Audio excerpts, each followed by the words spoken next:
This is Pace the Nation. When you climb up that hill, well, eventually you'll come down. If the wind's at your back, you never wear a frown. You're waiting on that second wind to begin to kick in.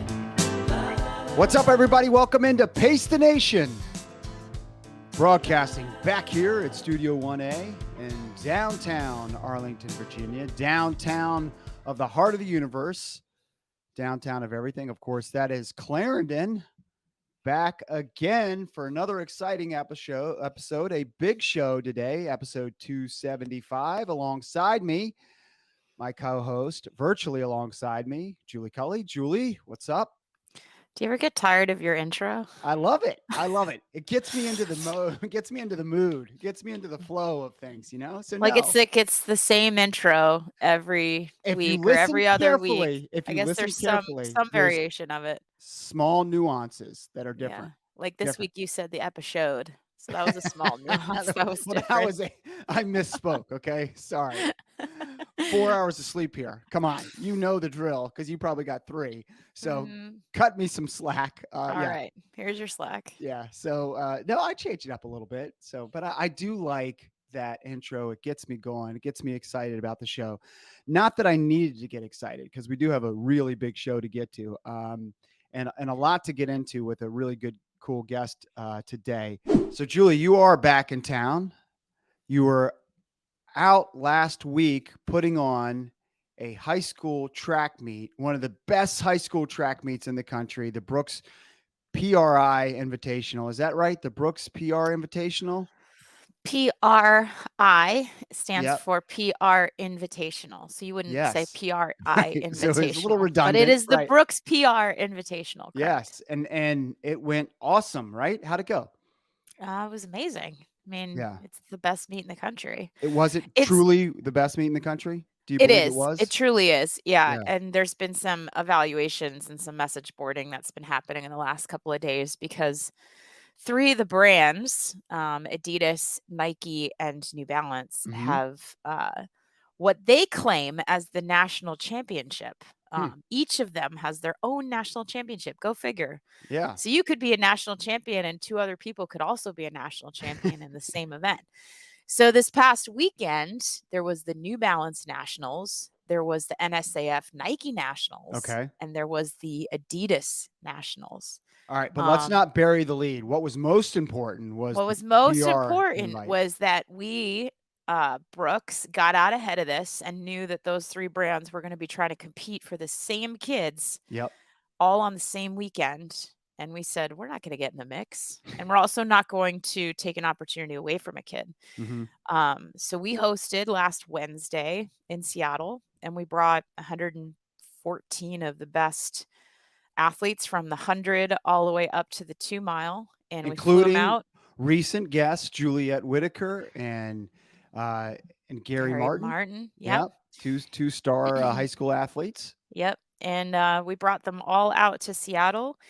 And it was an incredible few days. So we give them kind of a VIP treatment tour of Seattle. We fly them out. We pay for them to be there. We pay for their flights, all their meals. And then we put on the best meet. It's not only the best meet in the country, it might be the best meet in the world for that age group. That's awesome.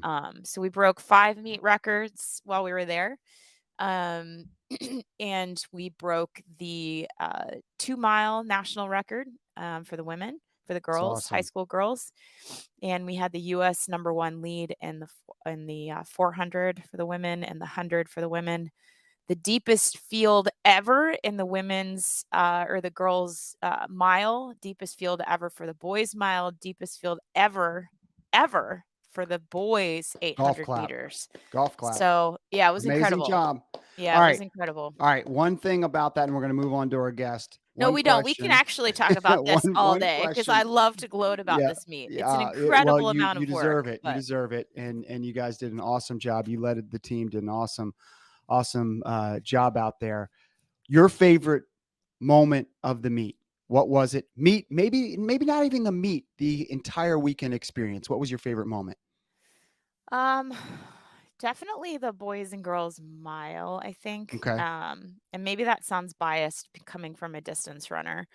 But something special happened there. We brought the entire crowd onto the track for the athletes. Mm, So they were the last two events of the whole meet, and we brought literally everyone down from the stands to line the home stretch.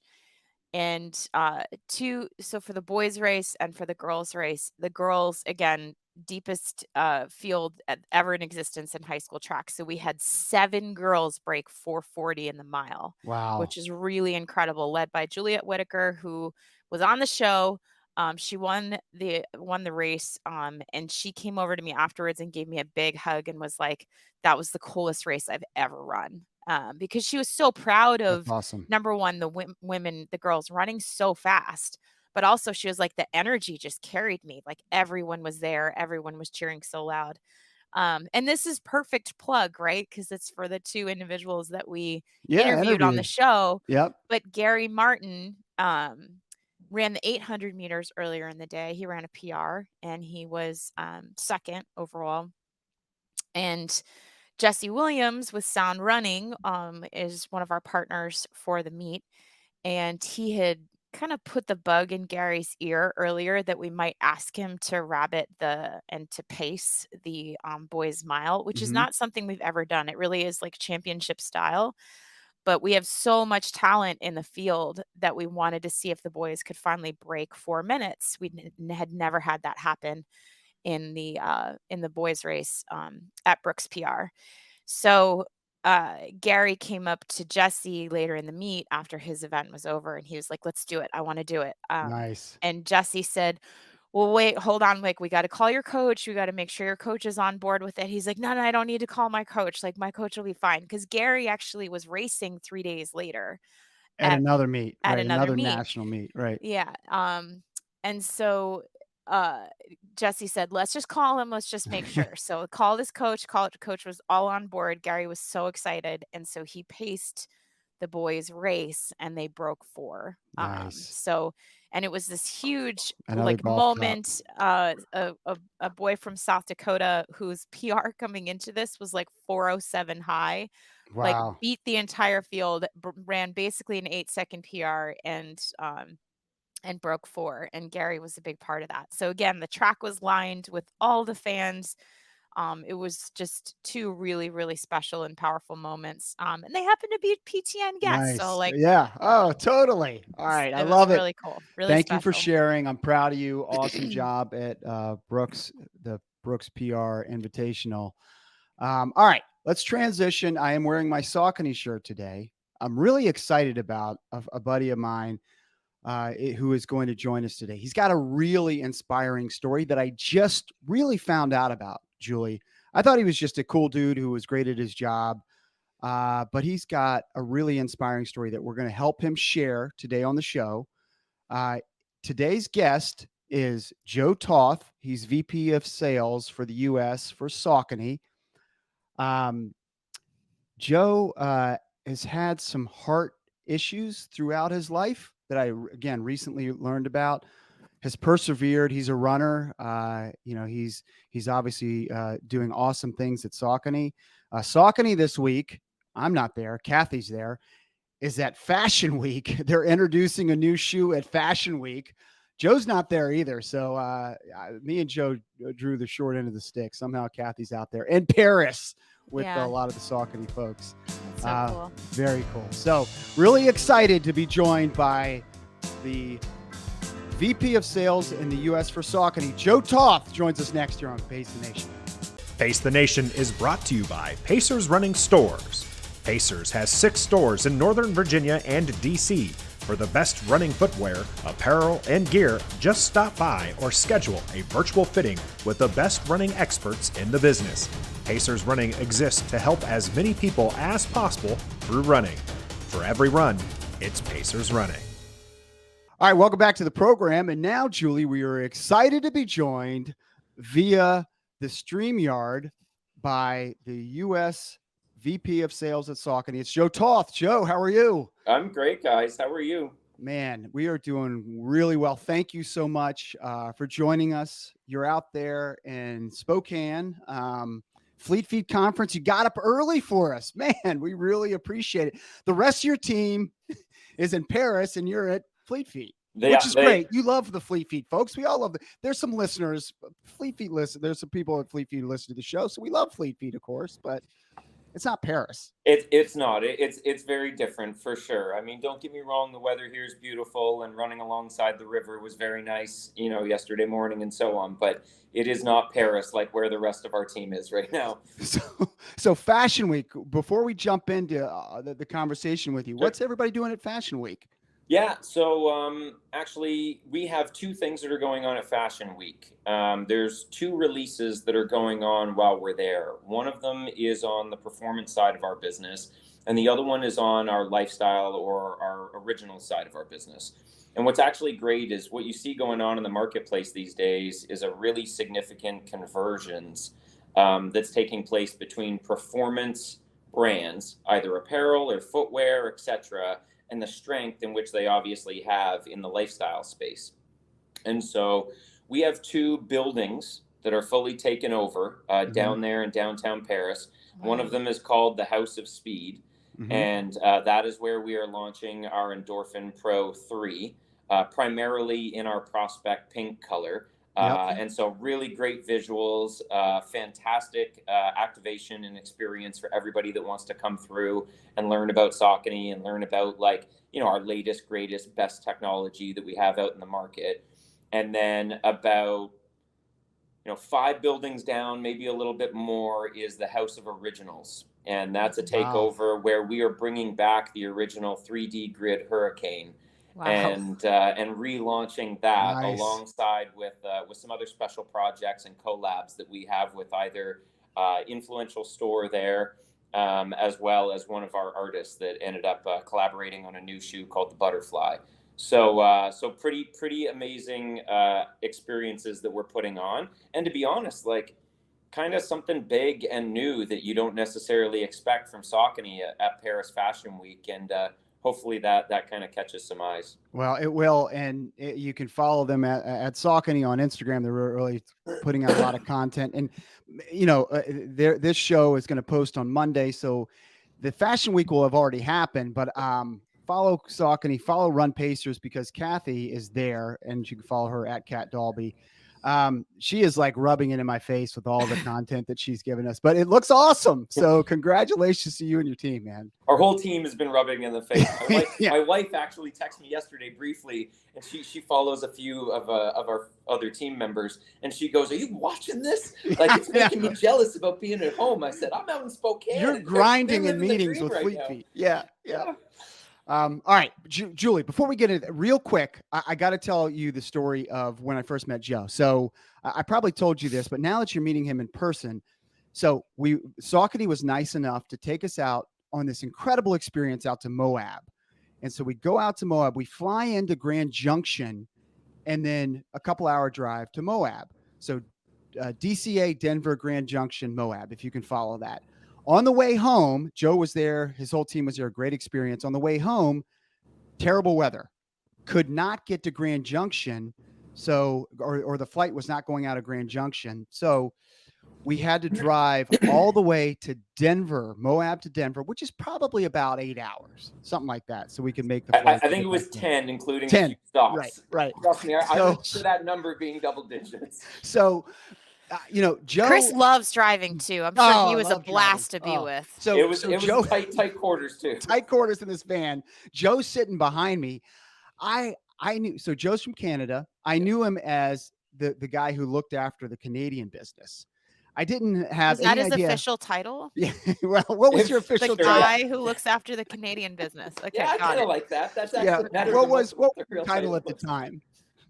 What was the title at the time? I was general manager for Saucony for Canada. For Canada. So, great dude, not relevant to my business. So I kind of like sloughed them off and Oh, you blew ignored them them. off. Oh, Yeah, good. Oh, totally. great, Chris. No, he did not. Let's put it this way. You couldn't blow anybody off in a situation where it was just like 8 people in a van for 10 hours. Like Oh you my got to know gosh. each other no matter what. So we did get to know each other, so we start, conversations flowing, great conversations, but yeah, I'm not thinking him as the person who is looking after the US sales. We could use that term now. It hadn't been announced just yet. But he was actually all on his way to being VP of sales for US. So I'm sitting up there with the Marathon Sports guys, flapping my gums, saying whatever, probably talking trash about the grid technology or something, or bring back the shadow, probably, offending Joe, who's right behind me, who is basically looking over our account. Probably telling bad Canadian jokes as Probably well. all of it, because it didn't. Nobody was even trying to play that game at all. So anyways, a day later, I find out the guy sitting behind me that I barely know. Well, he's in charge of our entire business for Saucony. So I thought that was Sorry, pretty I had funny. my back turned to Yeah, you for sorry, I 10 ignored straight you. Yeah. hours. Yeah. Let's put it this way. He wasn't the only retail partner that ultimately had that story, though. There was a few. So Right. yeah. But you took over. We'll get into your kind of career. You are VP of sales for Saucony. But before we do that, I was really inspired. Just Joe Toth on Instagram, looking at back in your Instagram history, you shared a story about you having open heart surgery when you were 13 hours old. And yeah, just check him out. Just Joe Toth on Instagram. You did a really nice video for the Heart and Stroke Foundation. You must have been like 20 at the time, so it was a few years back. But tell us about that. And I mean, obviously, you didn't remember anything at that age, but what was the prognosis when you were born, and then you had to have open heart surgery? Yeah. So the condition in which I had was essentially a hole that was in the heart, and the procedure in which they needed to perform in order to repair it was a total anomalous pulmonary venous outlet. And the only reason why I remember that, and it rolls off the tongue so quickly for me, is because my mother drilled it in my head as I was growing up that, like, you have to remember this so that when you get older and you have to repeat it to a doctor, you have to be able to say this, especially if I'm not around. And so anyway, so that you're right. I don't remember anything really from that time, but I obviously heard many stories from my parents and from my family and so on. I was born in a small town called Grimsby, which was about 45 minutes away from Toronto. I came out blue. My chest cavity, unfortunately, was fully filled with blood, and they immediately had to go into life-saving, actions. I was airlifted to Sick Children's Hospital in Toronto, where they performed the procedure in which I just mentioned, and it went well. The procedure went well. They said that things were good. But the scariest thing that I remember my parents always talking about for many years was that they had told my parents that because the procedure was fairly new and they had not had the greatest results with recovery and or growth in the children, that I would not walk, I would not talk, I would not grow. And unfortunately, even with such a worrisome procedure, that they were going to be taking care of a child that was going to have major developmental issues. Wow. And so they were immediately heartbroken and very worried, for sure. What I think that's the part that it is, I shouldn't say confusing, but like for heart surgery, is that because they didn't want you to exercise the heart? Like what about the heart was then going to complicate your ability to walk and to grow and to develop normally? It was a lot about blood flow, and it was Okay. a lot about the overall strength of that organ, just not being nearly as strong as it should be. Wow. And not the recovery that would be great. I also was a little bit early. I had some other developmental Okay. issues at the time. 4 months after, I had to have a significant kidney surgery, etc. Wow. And so my body just hadn't quite developed the way that it needed to. And so that was their word of warning for them. They also were told when I was brought home. So I know you guys have children, and so do I. And but they were told that they could not let me cry for the first 6 months Impossible. because of the chest Yeah. had been obviously cracked open and stitched back up Yeah. and so on. And so I think about being a parent in those first like several months of like having a new baby at home. That's an impossible task that you are also handed with that news at the same time. And so I couldn't place myself in those shoes until I was older and we were having children, and those, you know, those emotions and those dots kind of became a little bit more real for me. Wow. Amazing. Are you the firstborn of your family, or did your parents have other children before I, you? I am the only, and if Okay. you want to actually have the story get a little crazy, I had a twin and the twin did not make it. Oh Oh man. my Wow. gosh, Mm, that's unbelievable. Yeah. wow. Wow. So So there, this there, is there could have been two of me out there, which actually would be pretty crazy. So, Oh so man. this is really traumatic for your parents, right? yeah. Like their first child. And did they know that there were complications before you were No. born? Total surprise, Oh, almost out of yeah. nowhere. So they had known that there was going to be a loss with regards to my twin. So Mm. that was known, but they did not know about developmental concerns with me. And so yeah, and they were young. My dad was 21 and my mother was 19. And Wow. and So that was what a a scary time. yeah. What are some of your earliest memories, like of, you know, going through some of those developmental stages and, you know, the conversations that you're having with your parents, or are you in like in different types of therapy? Like what are some of your earliest memories of growing up? Surprisingly enough, like it went to normal pretty quickly.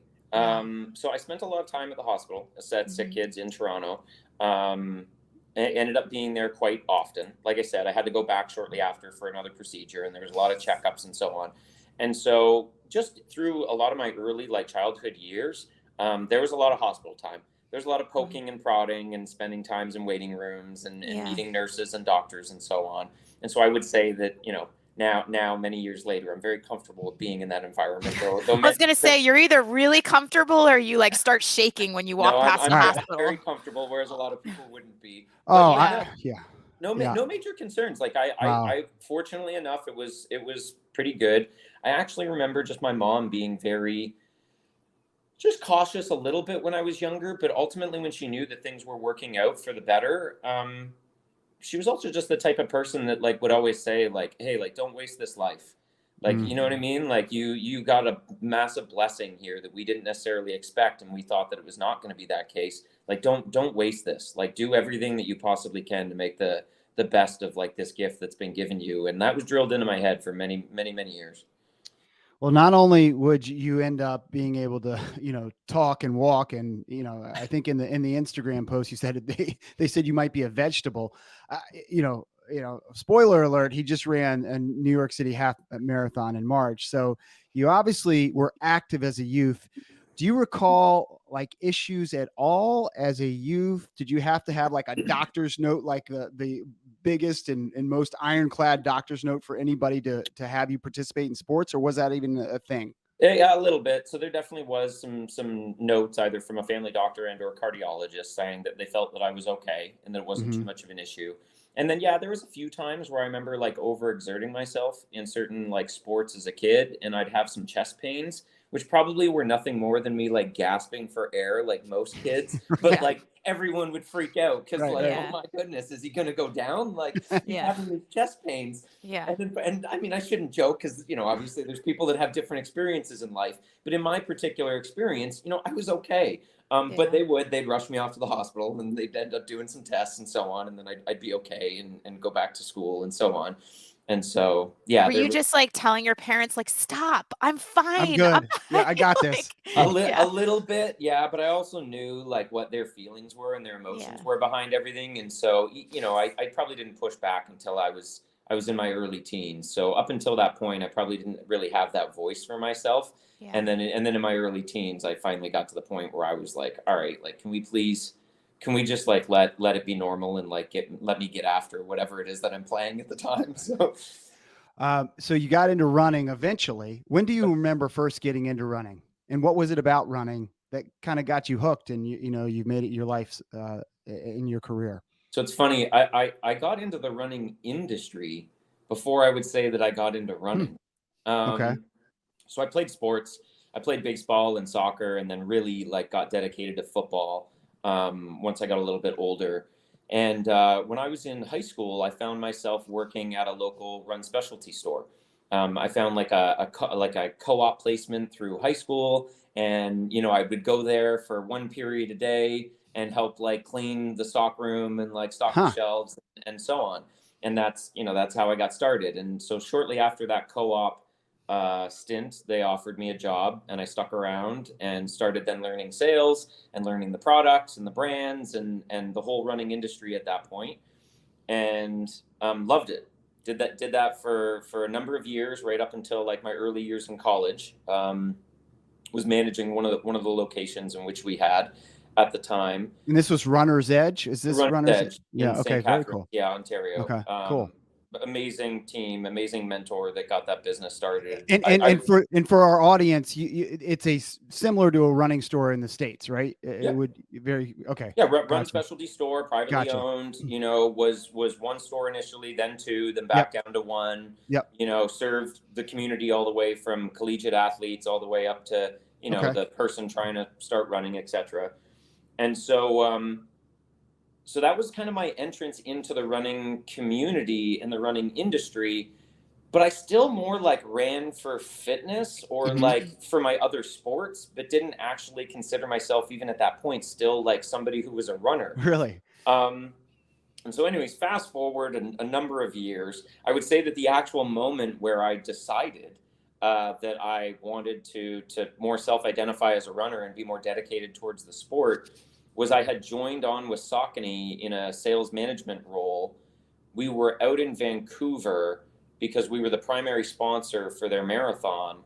And I went and I stood at the finish line at the end of that like race and watched the half marathoners and the full marathoners finish. Mhm. And that's the first time where like I ever actually like went and stood in the sideline of a big organized race. And the amount of emotions that I watched come across the sideline or like across the finish line, people finishing their first race ever and just in absolute like elation because they had accomplished that goal. Some people, going for a PR and they left it all out on the course and they're barely getting to the finish line. Mothers finding their kids at like the side hanging over the fence and like running up to them and hugging them and just happy to like see their cheer squad like there for them at the end. And I honestly, I could take myself there right now and feel the weather and feel the energy. And actually, to be honest, the tears like streaming down my face. And in that given moment, I'm going to sign up and do my first half. And like, I'm going to start like actually trying to like do this for more than just like some fitness for another sport. Like I'm going to try and actually get into this. And so that was the moment. And I will never forget that moment. That's awesome. I'm a big advocate. I know you're a big advocate for this channel, Specialty Run. We're all happily employed by this great channel. You got away from the channel after working at Runner's Edge. Talk to the audience who, because a lot of my staff listens and, they're not sure what they're going to do next. Why'd you come back to Saucony? Obviously that moment when you're working for Saucony, you're at the finish line that you just described, super emotional. Was it something that wasn't fulfilling in the job you had in between Runner's Edge and Saucony? Yeah, I mean, I got amazing experiences in the jobs and in the work that I did for my career in between run specialty and then working for Saucony. I got great management experience. I got great financial background experience. But the reality is I always knew that I wanted to work for a brand. I wanted to bring a brand to life in a marketplace. I wanted to be part of that. And I always wanted to get into some sort of space that was active and health and wellness, whether it be running, snowboarding, biking, skiing, like fitness of some sort, just based on my background that we already talked about. I'm always very motivated by that. And so having come from the run specialty space originally, a really close friend of mine that used to work with me at retail was a sales rep for Saucony. And we went out for a run. And I just asked him while I was out on the run, I said, hey, is there any job opportunities at Saucony right now? And he, I'll never forget, he goes, would you be okay or interested in being my boss? And I said, are you okay? So random. It's awesome. And I said, yeah, I guess. And he said, well, then I think there is an opening that you might actually be a pretty good fit for. and I interviewed and I ended up getting the job. And that's how I got like back to the brand side. Was I just kind of knew that it was a calling that I wanted to be back at. And honestly, the stars aligned and it ended up working out. And it's been life-changing since for me, Awesome. for sure.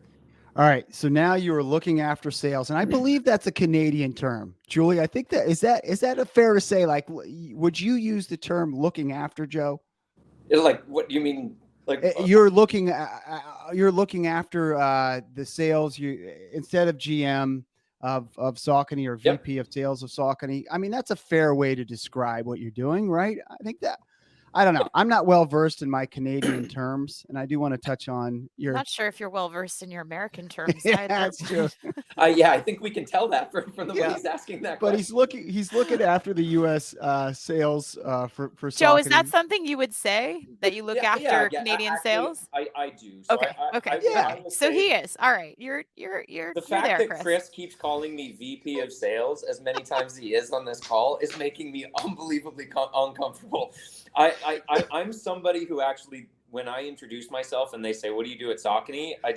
I'm in sales.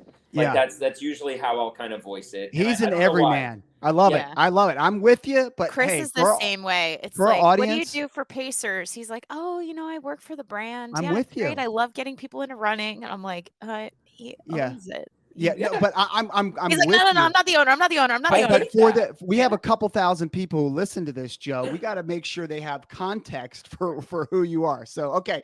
So Joe is just a guy who works at Saucony, but he is. He's very enthusiastic about running shoes. Yes. They're doing awesome stuff at Saucony. How exciting is it to be part of your team right now? It's amazing. Yeah. So I've been with the brand 9 years now, and there was a few years there where the trajectory of the brand wasn't that strong. I would say 2017 through, 2020 almost, 2017 through 2020. And that was right around the time in late 2019, I was transitioning down into the US, and we've had several amazing shifts take place in the business. So not only like culturally, which has been led by Ann Cavassa, our president, when she came on board, just significant, just cultural changes that have led to such great teamwork, collaboration, like just the spirit that you knew you wanted to have exist within the brand is really alive and well now. And then the other great, amazing thing that ended up taking place was just the amount of amazing product that the product team just started to come up with and create and make happen.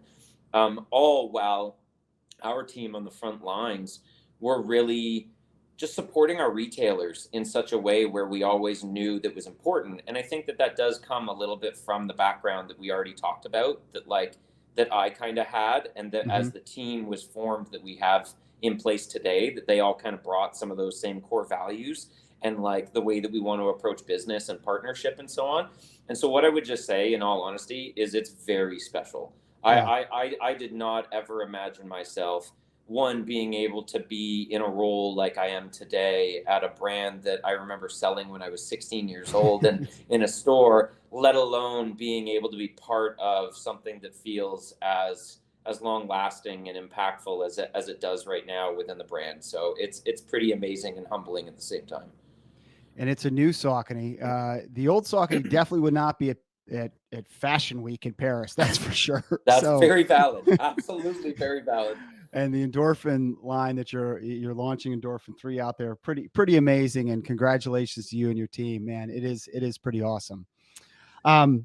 All right. I wanted to transition back to kind of some more personal stuff, which is super interesting to me because you are a super humble guy. And I wouldn't have known this about you having a heart condition had we were at an event a few weeks ago and another retailer mentioned it when you were on a panel. Spilled it in front of the entire. I know it's and you took it in stride. Yeah. But tell us about you've had some other incidents with your heart, some other complications along the way. You obviously had the surgery when you're a newborn. How many other complications? What's the latest with your heart condition? Yeah, so the other three that I ended up having, so I had one when I was 12 years old, so grade 6. I had a little bit of a blockage down in my femoral artery that they needed to go in and check on. They didn't need to do too much to it, but they ended up going And in. how did they know that you had that blockage? Just through Actually, the routine checkups? fair question, Julie. So yeah, I was having some chest pains, Okay. like legitimate chest pains, not just me like sucking wind at baseball. And I needed to actually get checked out by the cardiologist. And once they did that, they did some scans and ultrasounds and so on, and they realized that they needed to do a little bit of a further inspection. So they went in, and I'm not super medically inclined. I think it's called like laparoscopically, or they went in like essentially like through the artery. In order just to make sure that there was adequate blood flow, even with the blockage in place, and it was, and so that was okay. But I remember having to spend some time in the hospital, the lead up, the procedure, etc. And then, as I got into my 20s, I ended up having arrhythmia issues or palpitation issues, and so my heart would speed up to like 200 beats a minute, and I was doing nothing. I'd be sitting at work. I'd be watching TV at 10 o'clock at night. I'd be, doing, not much, and it would do that.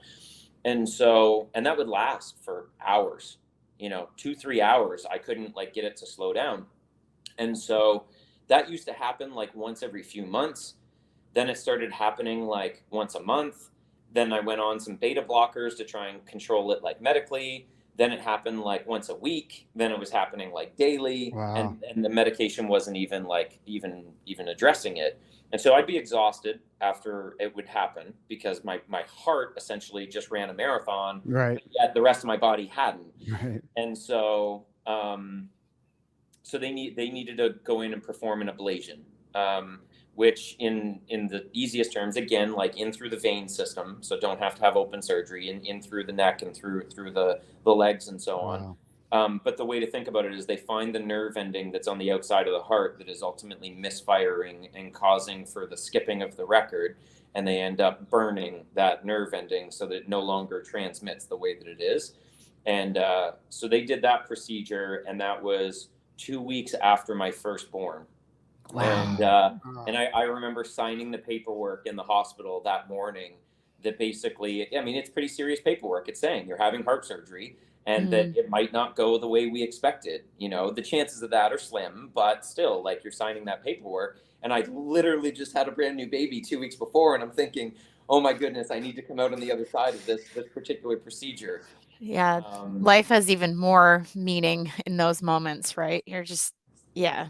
I had a teammate in college actually that had that, I think, exact same procedure. Okay. It's fairly common from what I understand. Yeah, I just remember sitting in the dining hall with him, and like his heart would just start racing. He'd be in the middle of a workout, and he hadn't had complications before, so it was pretty scary, like going through it for the first time. But yeah, that was, I mean, it was an exhausting time, right? It's scary, but it's also like, like you said, like you're running a marathon. Your body, your heart is acting like it's going through like VO2 max, like over and over and over and over. Yeah. It's really crazy. There wasn't much that you could do to help control it or slow it down. The only thing that they ever gave me to do, other than medicine, was yawn really hard. Wow.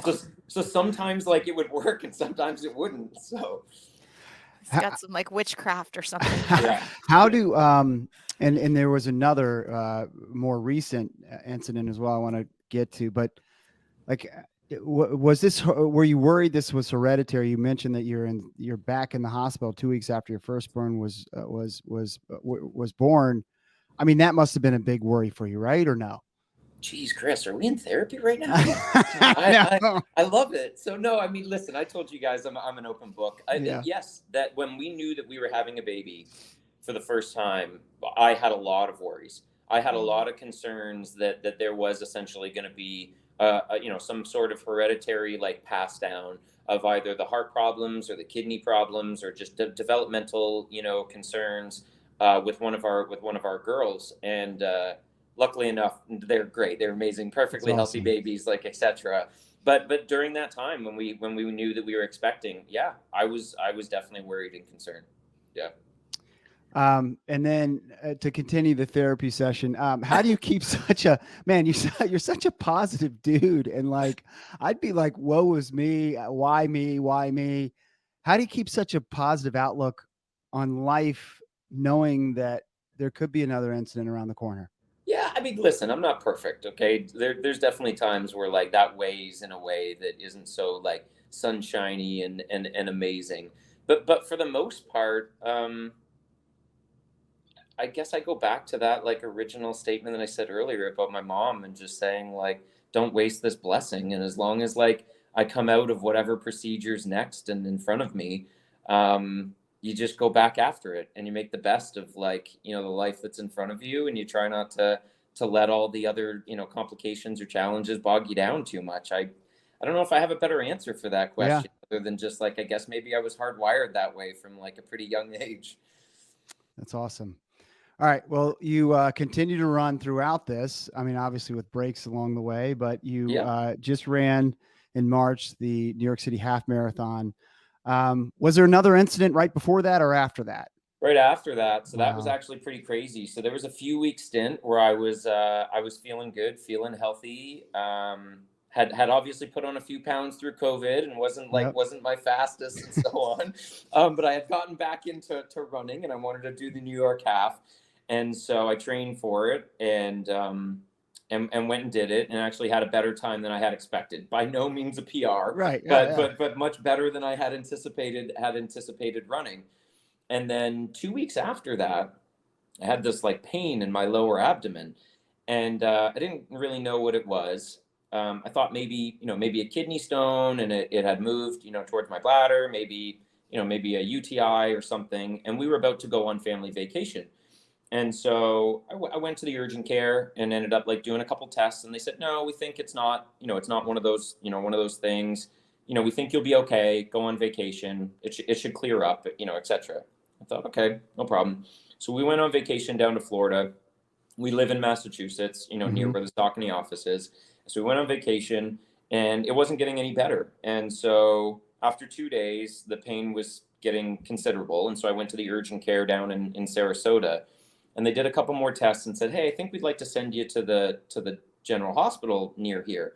And I'm thinking, oh, come on, I'm on vacation. I haven't I been on know. vacation in It's a going to cramp while. my Like, style. Yeah. I yeah, like know. we're by Is the there a pool. medicine Like, for this? Come on. yeah, Yeah. all I wanted to do was get a It's going to test, mess up your get an kid's schedule. antibiotic, Yeah. and like be back by the pool by like 10 a.m. Right? Yeah. Oh, So anyway, man. so I go to the general hospital. They do some more tests. They do an ultrasound, some blood tests, CT scan, etc. And then I remember the doctor coming in from the ER, and she sat beside me by the bed, and I thought, oh, that's never good. Like when they sit down, Yeah. like so. She sat beside me, and she said, "We found a significant size blood clot in your IVC, essentially where the blood flow is coming back up from your legs, and it's so sizable. We think it's been there for a very long time. You can't leave the hospital." Like you can't. I'm like, excuse me, I can't go back on vacation. Like I thought you just give me something and like we'd be back to normal here. So she said we need to admit you and we need to do a few more tests. And the main thing is that because somebody in your age that is as active as you are, blood clots are typically caused by a few things. One of the most common is cancer that we haven't found within your body. And so we need you to stay here. We're going to admit you into the oncology ward, and we need to start scanning and trying to find if there's something that we don't know where it is. And I remember calling my wife and just saying like, "Hey, this sucks. This is not the way that we were supposed to have vacation. Do me a favor. Don't come. Like, don't come to the hospital. Don't bring the Hmm. girls here right now. Enjoy the vacation."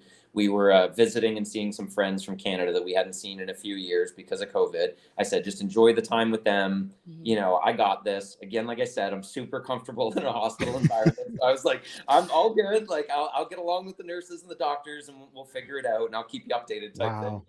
And so, yeah, 3 days later, after being in that oncology ward, having some freakouts, for sure. They ended up clearing me. There was nothing found in the body with related to cancer, and then they still wanted to do some further tests.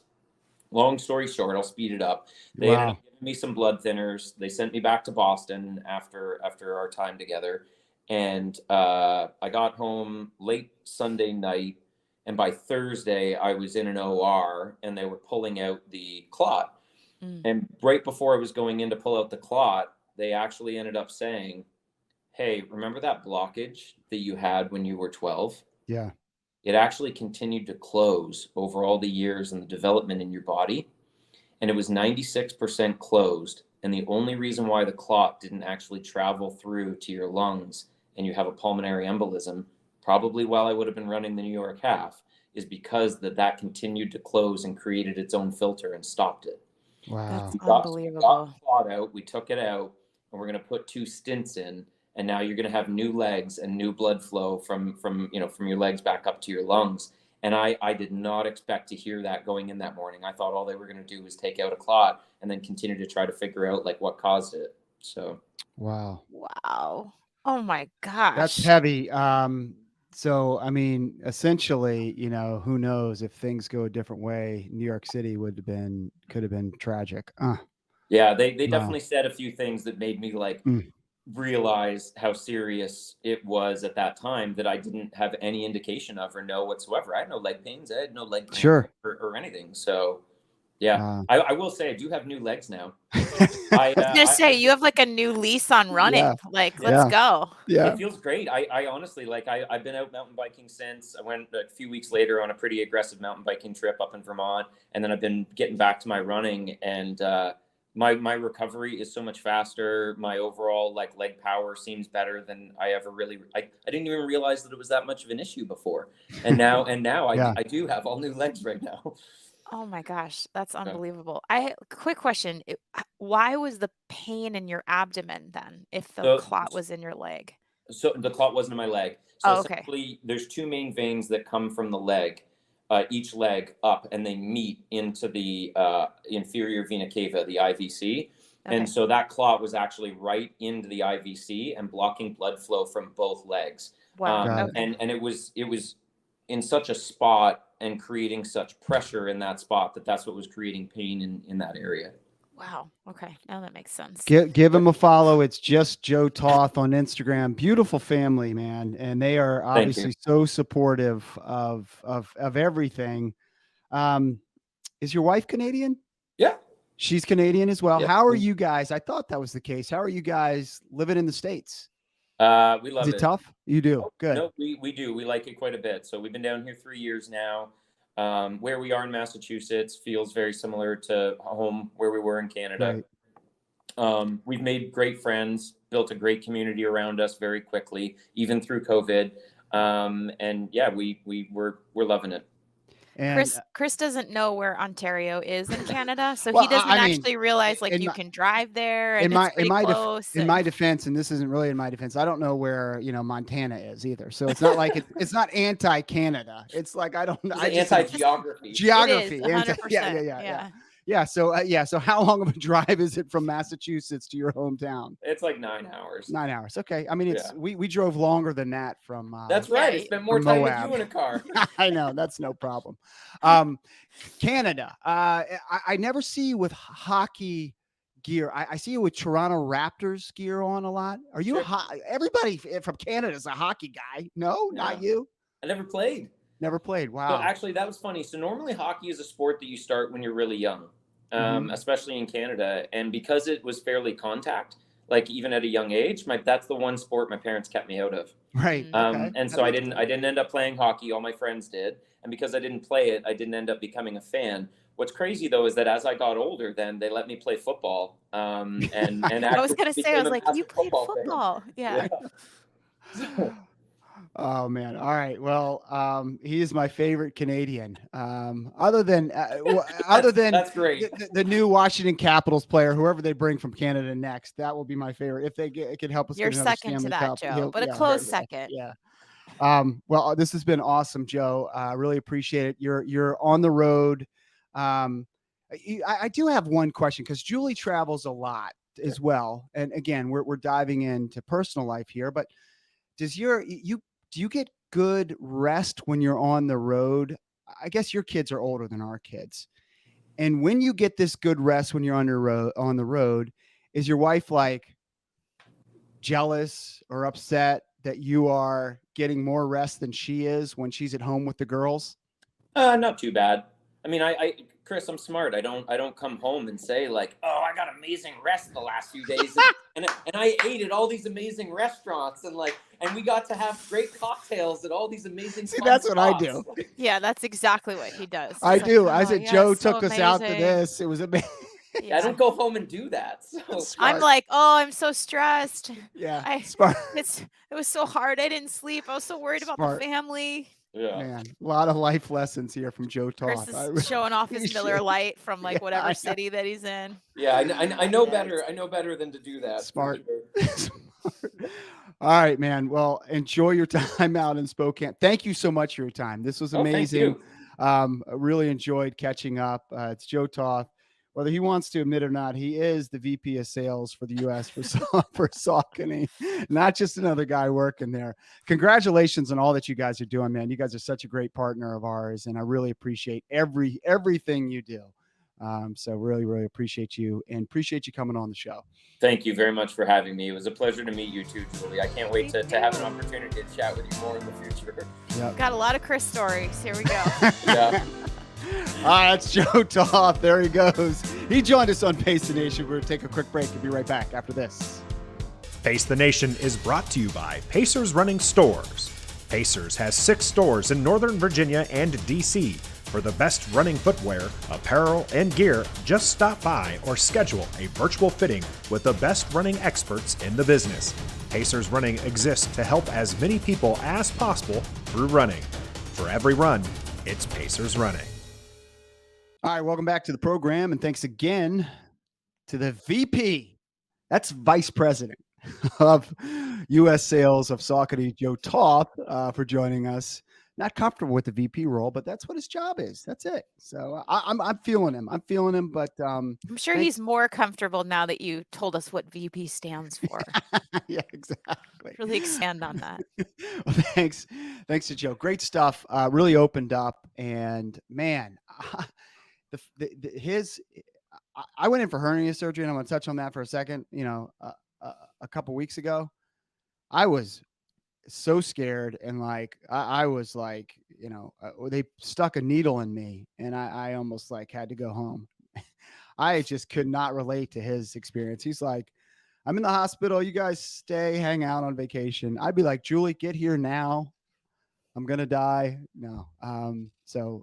Pretty amazing perspective that Joe has, in all seriousness. And I really appreciate him sharing those stories. All right. So a couple things here before we get going. One, I did just mention my hernia surgery. And I wish I had more about that. I wish I had like the hallelujah music, the celebratory hallelujah music. I was able to run yesterday 3 miles for the first time in about 3 weeks. So that You're was the a only really person I big know, moment. literally the only person I know that would get cleared for a run and not start with like a walk jog to make Yeah. sure everything's okay, or like a mile and work some sort of Yeah. like build up program. You're like 3 miles. 3 miles. It was a little bit slower the first mile, so I felt like that was good. So I'm really excited about that. I've had a number of people. There are people who listen to the show have come up to me and say, "How's your hernia?" And out of nowhere, and I'm like, "Hey, how'd you know?" And then I realized, Thank you for asking. yeah, thank you for asking. I am not getting enough love at home. Yeah, I need right. love from Right. strangers in the community. Yeah, or so folks thank that you for listen to the people who are show. asking. But yeah, things are going well. I'm excited to be cleared for running. So that was one thing, and then kind of a non sequitur here, transitioning. I'm really excited. I have not listened to this yet, Julie, but you were on another podcast recently, Mhm. The Mindset Experience. And the title of the show was What If Things Go Well? Can you tell us a little bit, a bit about that podcast? Yeah, so I really enjoyed this podcast. I Mhm. feel like when I get asked to do podcasts or interviews, it's usually like share your story. Mhm. Tell us about you, tell us about your background, how'd you get into running, like and this was really cool because it was just about the psychology behind some of the performances in my life. Okay. And it was really neat to dive in. I'll be honest with you. It was just a Cool. different way to kind of walk through those experiences and really think about the perspective and the power that the mind has. So one of the things I talked about was like a really challenging time period for me in my running performances, and admitting, I think I've admitted to like one or two people, but admitting that my mind was completely in control of a series of bad performances, that my coach included just thought there was no way it could have been in my head, like that there Hmm. was absolutely something wrong with me. I mean, I went through echocardiograms and all kinds of like testing because it like there was this incredible connection between my mind and my body, and I didn't like at the time didn't really know that it was just my mind that was doing that. I also thought something was wrong. But it was really interesting to kind Hmm. of walk through that in the podcast and talk about like my reflections, even looking back at those moments and what I kind of started to understand about myself, months after that period of time. And it actually really served me well because it really helped me to understand like the power that my mind did have. And that the power that anyone's mind has in order to like in your ability to control certain situations and for both positive and negative outcomes. So yeah, it was a really fun Cool. podcast. It was really cool to dive into all that. The So mindset experience, Julie Culley. What if things go well? And I think it relates to what Joe was just talking about. His mindset is yeah. super positive, and I think that controls the outcome on a lot of situations that he's been through. So And very hopefully he relevant. doesn't have to have any more of I those know. moments to I like, know. be I know. reminded of. Like we don't Yeah. want those tragic moments or those hard moments or scary moments to be reminders of it. But Yep. really amazing insight from his mother at such a young age Yeah. too, to just be, you know, be thankful. Yep. Very cool. All right. So, Julie, the Mindset Experience podcast that was set up by our friend Josh Levinson. Quick shout out to Josh and his team over at Charm City Run. 20 years. They had their 20-year anniversary party a couple weeks ago. 20 years in business. So, congrats to those guys. And thanks for connecting you with the Mindset Experience. You can give that a listen wherever podcasts are found after you listen to the show, of course. So great stuff. You're heading out to Eugene again. Good luck next week as you go to Worlds, or I'm sorry, you go to USA's in Eugene Tomorrow, tomorrow. which is So you Thursday. see the national championship happen, qualifying for Worlds. So you'll be on the scene to report back to our audience when we record again. So good luck out there, and then we'll be headed out to Worlds, and that will be a whole couple of shows of content. So a lot going on this summer. All right, for today, thanks to our guest, Joe Toth, VP of Sales at Saucony. Great interview. Really appreciate you sharing and being so vulnerable on our show. Awesome stuff from Joe Toth. Thanks to you, the listener. And thanks, Julie. Great stuff as always. Great show. Episode 275 in the books. I'm Chris Farley for Julie Culley. This is Face the Nation. We will see you next time.